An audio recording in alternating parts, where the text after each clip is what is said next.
जय हिंद दोस्तों, जय जगन्नाथ। आज हम डिस्कस करने वाले हैं इस वीडियो में आज की इम्पोर्टेंट करंट अफेयर को। आज हम इस वीडियो में दोनों दिन की सभी इम्पोर्टेंट करंट अफेयर को डिस्कस करने वाले हैं। इस वीडियो में हम सिर्फ और सिर्फ इम्पोर्टेंट करंट अफेयर को डिस्कस करेंगे जो कि एग्ज़ाम रिलेटेड है। सो इस वीडियो को एंड तक ज़रूर देखना, इम्पोर्टेंट हो सकता है, बहुत ही इम्पोर्टेंट हो सकता है। So let's start it. First of all हम एक इम्पोर्टेंट शॉर्ट न्यूज़ को देख लेते हैं जो कि यहाँ दी गई है। बहुत ही इम्पोर्टेंट शॉर्ट न्यूज़ है मणिपुर के बारे में, मणिपुर घटनाओं के बारे में, वायलेंस के बारे में। याद रखना, Manipur police register criminal case against Assam rifles.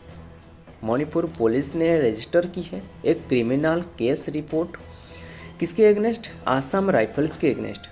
देखिए, आपको तो पता ही होगा मणिपुर स्टेट की घटनाओं के बारे में, तो आपको पता ही होगा, ज़रूर पता होगा। अभी हाल ही में मणिपुर पुलिस ने असम राइफल के एगेंस्ट केस दर्ज की है। याद रखना, सेना एंड असम राइफल्स कर्मचारी ने जो वायलेंस एरिया याद रखना इम्फाल है, वायलेंस एरिया पे फ्लैग कंडक्ट की है इम्फाल में। देखिए, वास्तव में असम राइफल की मेन एम है, असम जो राइफल है उसका मेन एम है best to best security provide करना और डिसेपरेट को आगे बढ़ाना, पर उन्होंने इसमें फेल हो चुकी है। इसके कारण याद रखना, इसी कारण से बीजेपी स्टेट लीडरशिप ने नरेंद्र मोदी को इन्फॉर्म की है कि असम राइफल ने पब्लिक पे चार्ज कर रहा है। उन्होंने वन साइडली सपोर्ट कर रहा है असम राइफल ने। सो इसीलिए असम पुलिस ने रजिस्टर की है एक क्रिमिनल केस रिपोर्ट। किसके एगेंस्ट? असम राइफल्स के एगेंस्ट केस रिपोर्ट दर्ज की है। और बीजेपी पार्टी का हेड, बीजेपी स्टेट पार्टी का स्टेट लीडरशिप ने भी एक नरेंद्र मोदी को इन्फॉर्म की है। सो इम्पोर्टेंट हो सकता है ये शॉर्ट न्यूज़ के बारे में, याद रखना। और ये भी याद रखना, मणिपुर स्टेट की सीएम है एन बीरेन सिंह और गवर्नर है अनुसुईया यूके, और कैपिटल है, मणिपुर की कैपिटल है इम्फाल, और वही इम्फाल वैली एरिया में स्थित है। और ये वैली एरिया में बहुत ही वायलेंस देखने को मिला है, बहुत ही डिफ़िकल्ट फेस कर रहे हैं उन्होंने।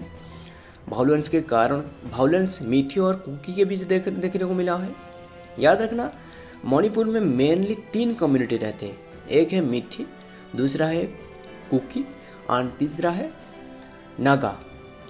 मेनली 3 कम्युनिटी रहते हैं और ये 3 कम्युनिटी पे वायलेंस देखने को मिला है। और इसका एक सॉल्यूशन है, ये जो वायलेंस को देखने को मिला है मणिपुर में, इसका एक सॉल्यूशन है, वो है कि मणिपुर में यदि सेंट्रल गवर्नमेंट के रूलिंग चलेगा, यानी प्रेसिडेंशिप स्टेट बन जाएगा, तो कोई भी डिफ़िकल्ट नहीं देखने को मिलेगा, यानी एक यूनियन टेरिटरी बन जाएगा। सो आज की करंट अफेयर का पहला क्वेश्चन इंपॉर्टेंट क्वेश्चन है, देख लेते हैं। करंट अफेयर का first question, in recent news Namdev Dondo Mohanto has been passed away, he is related to which field? उन्होंने कौन सी फील्ड से रिलेटेड थे? सो याद रखना, option B is the right answer. Marathi poet and lyrics, उन्होंने एक मराठी पोएट थे। याद रखना, उसका नाम है नामदेव डोंडो मोहंतो ने, जो कि एक्सपायर कर चुकी है, पास्ट हो गुजर चुकी है।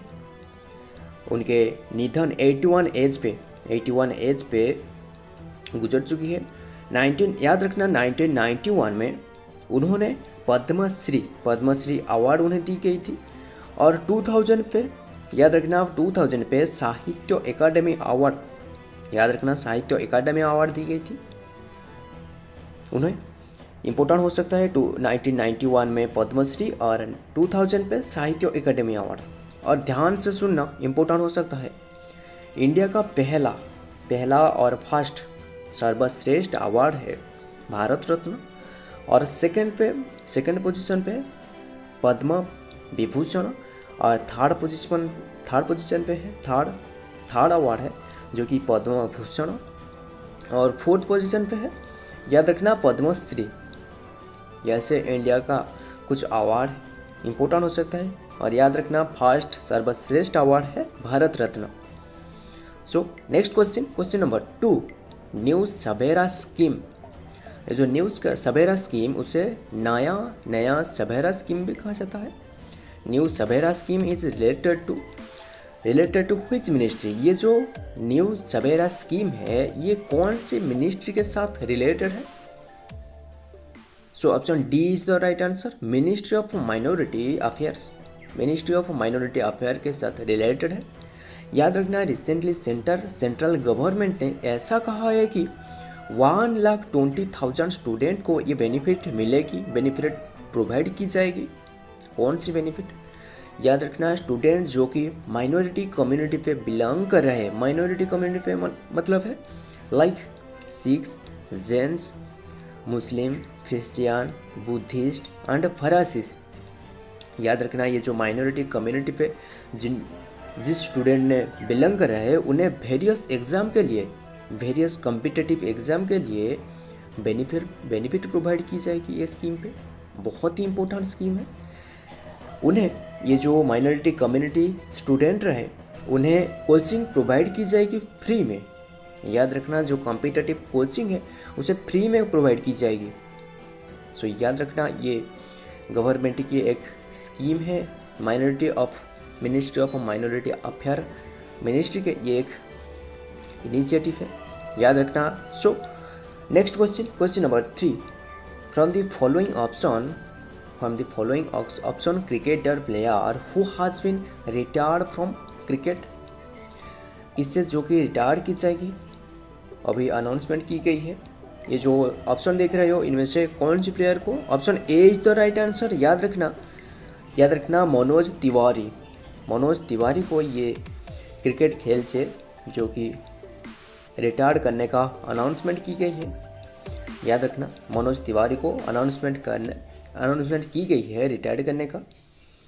सो next question number 4, which country planned to limit smartphone uses by children with in 2 hour. बहुत इंपॉर्टेंट क्वेश्चन है। ऐसा क्योंकि कौन सी कंट्री के द्वारा एक प्लान लॉन्च की गई है? कौन सी प्लान?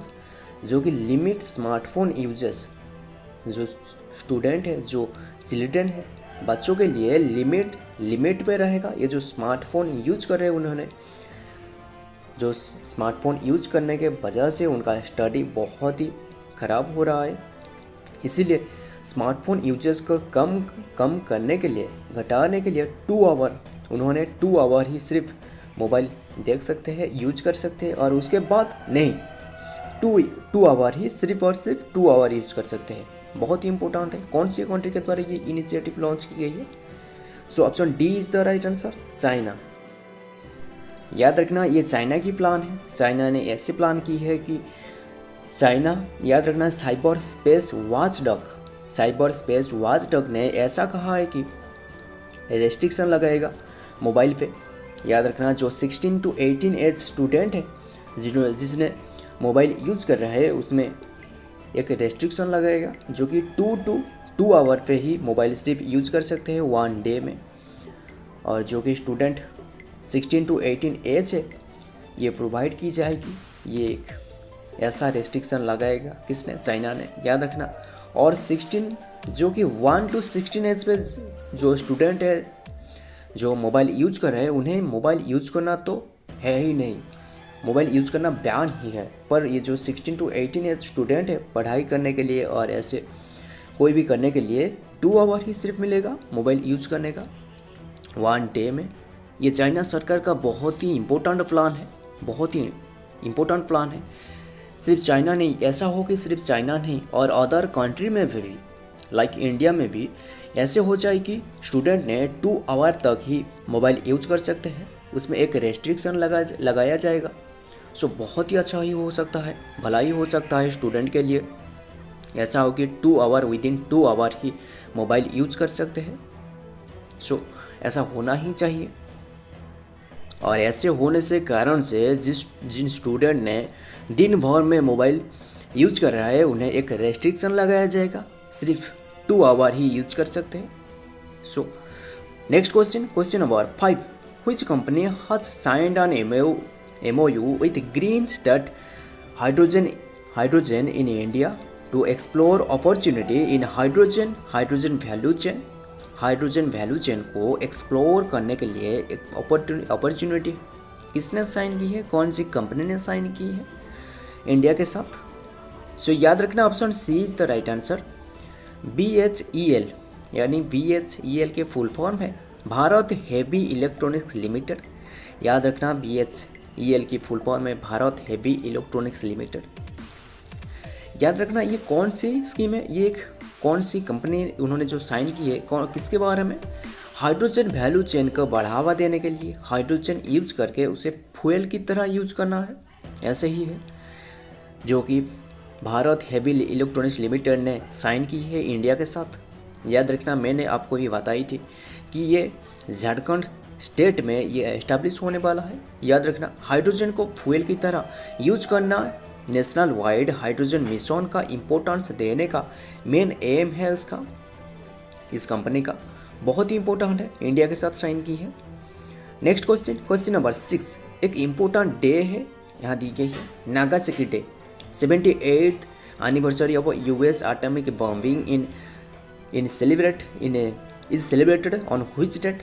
कौन सी दिन को ये सेलिब्रेट की जाती है, नागासाकी डे 78th एनिवर्सरी है, कौन सी दिन को सेलिब्रेट की जाती है।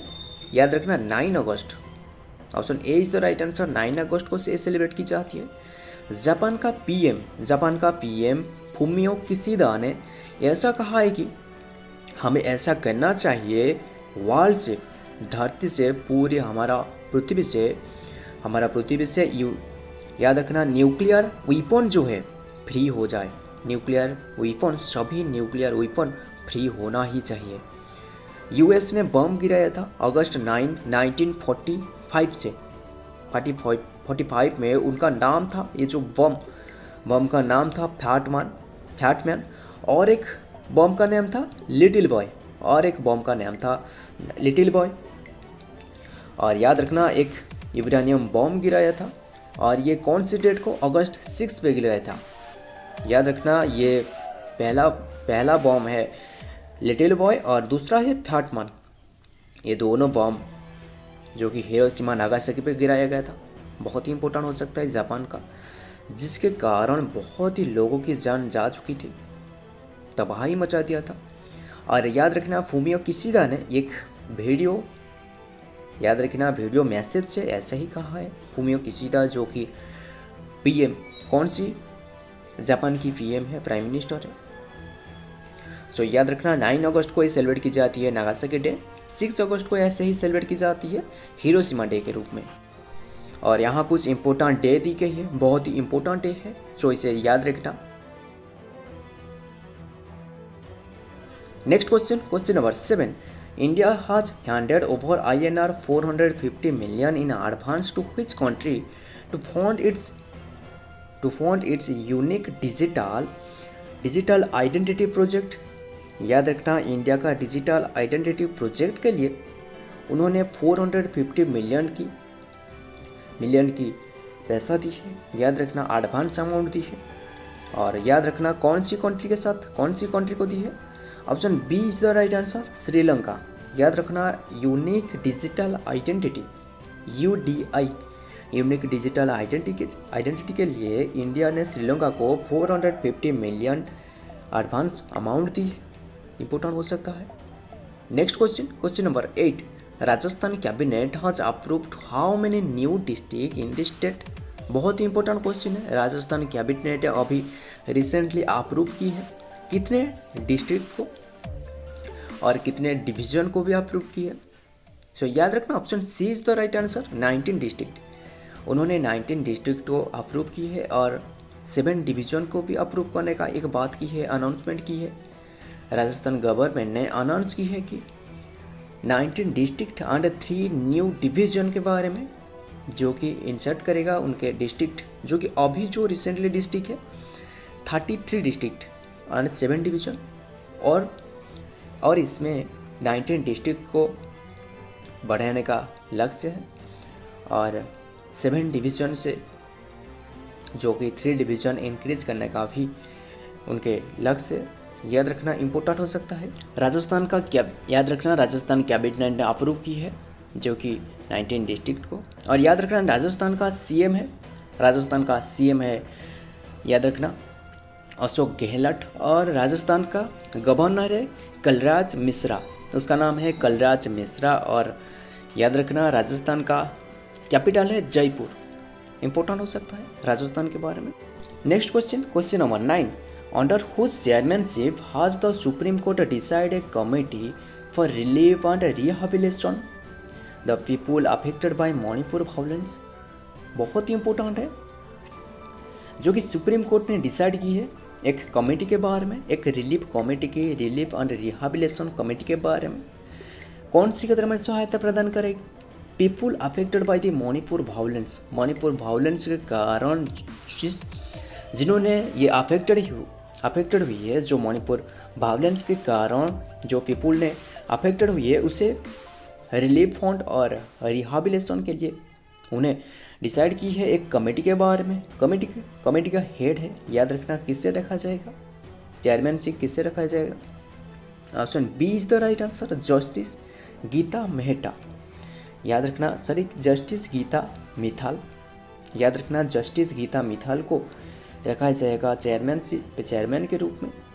सुप्रीम कोर्ट ने ये कमेटी कॉन्स्टिट्यूट की है, याद रखना सुप्रीम कोर्ट ने ये कमेटी कॉन्स्टिट्यूट की है। और इसमें याद रखना गीता मिथाल को, जो कि फॉर्मर जम्मू कश्मीर के हाई कोर्ट चीफ है, याद रखना जम्मू कश्मीर के हाई कोर्ट चीफ उन्होंने थे, उसे याद रखना हेड रखा जाएगा। याद रखना इंपॉर्टेंट हो सकता है। Next question, question number 10, this is the last question. Who has been appointed as the new chief financial officer of Tesla motor?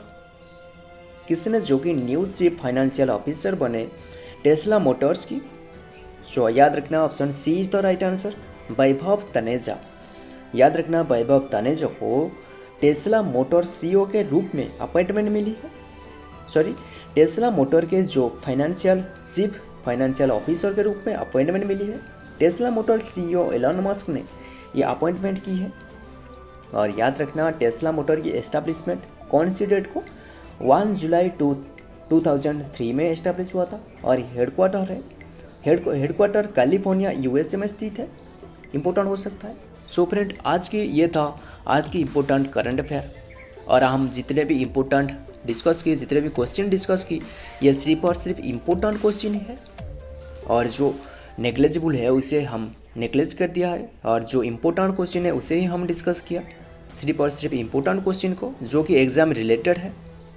सो ये सभी क्वेश्चन को याद रखना इम्पोर्टेंट हो सकता है। सो ये वीडियो पसंद आए तो वीडियो को लाइक, और चैनल पर नहीं हो तो चैनल को सब्सक्राइब करके बेल बटन को प्रेस कर लेना। और आप इस वीडियो का पीडीएफ पाना चाहते हो तो नीचे दी गई टेलीग्राम चैनल में भी ज्वाइन हो जाना, इसमें आपको पीडीएफ मिल सकता है फ्री में। सो मिलता हूँ और एक करंट अफेयर टॉपिक के साथ और एक इम्पोर्टेंट जीके के साथ। तब तक के लिए जय हिंद, जय जगन्नाथ।